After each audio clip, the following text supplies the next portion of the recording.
की जय, बिहारी देव जी की जय, सेवक जी महाराज की जय, ध्रुवदास जी की जय, वृंदावन दास जी की। जो भक्त याद आवे 5 भक्तों का याद।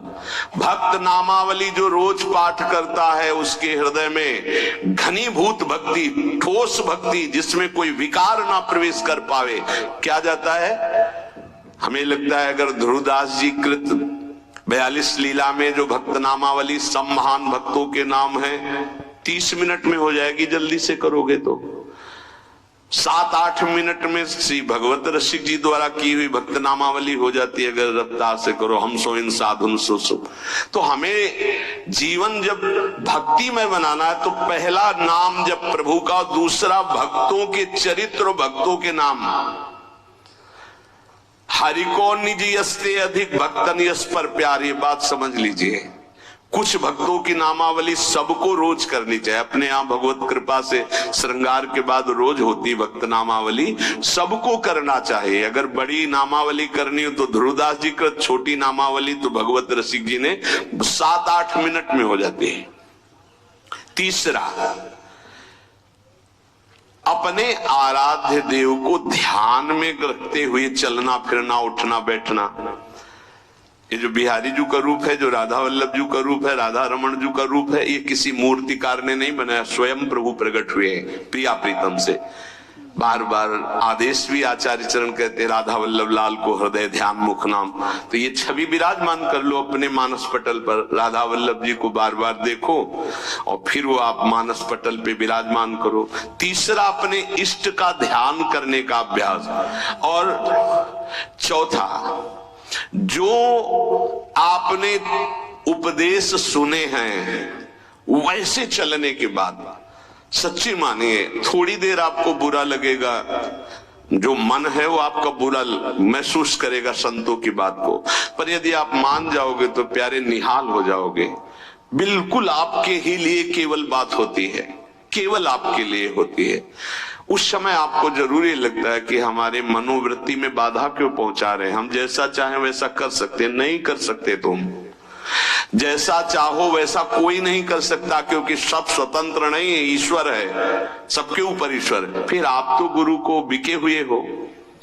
अगर आप भगवत चरणारविंद के शरणागत तो आप बिके हुए हो, आपका अधिकार का है। आपको कहा जाए खड़े रहो, यही तो वही खड़े रहो, तब आपकी शोभा है।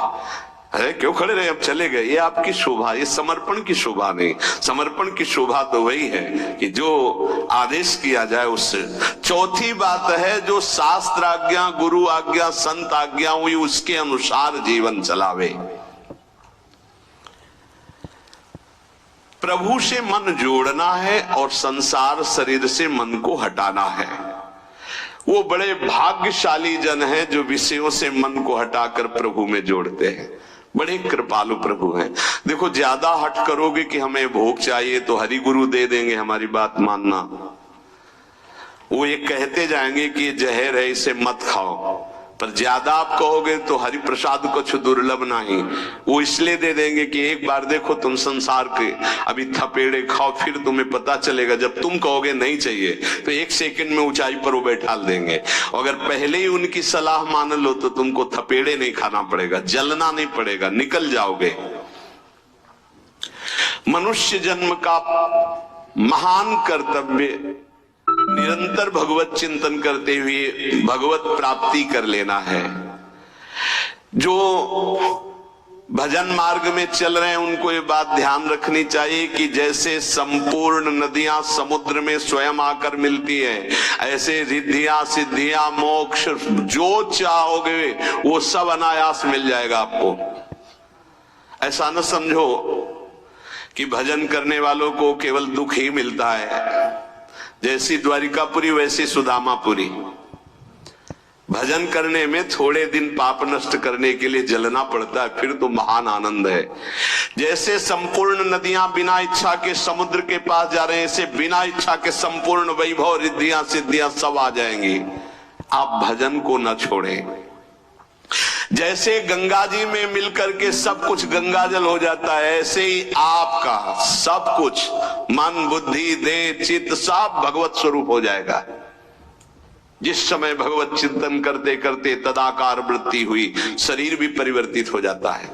देखो, दूसरा शरीरधारी कीड़ा दूसरी जाति का दूसरे शरीर का लाके भृंगी अपने घरौंदे में पैक करता है और उसको ऐसे डंक मारता है और वो उसका भयवश चिंतन करते करते उसी शरीर से भृंगी कीड़ा बन जाता है।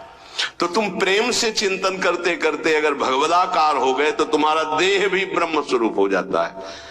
जो भगवत प्रेमी महात्मा है उनका शरीर चिदानंद में होता है, पांच भौतिक भाव खत्म हो जाता है, उनका शरीर भी ब्रह्म स्वरूप हो जाता है।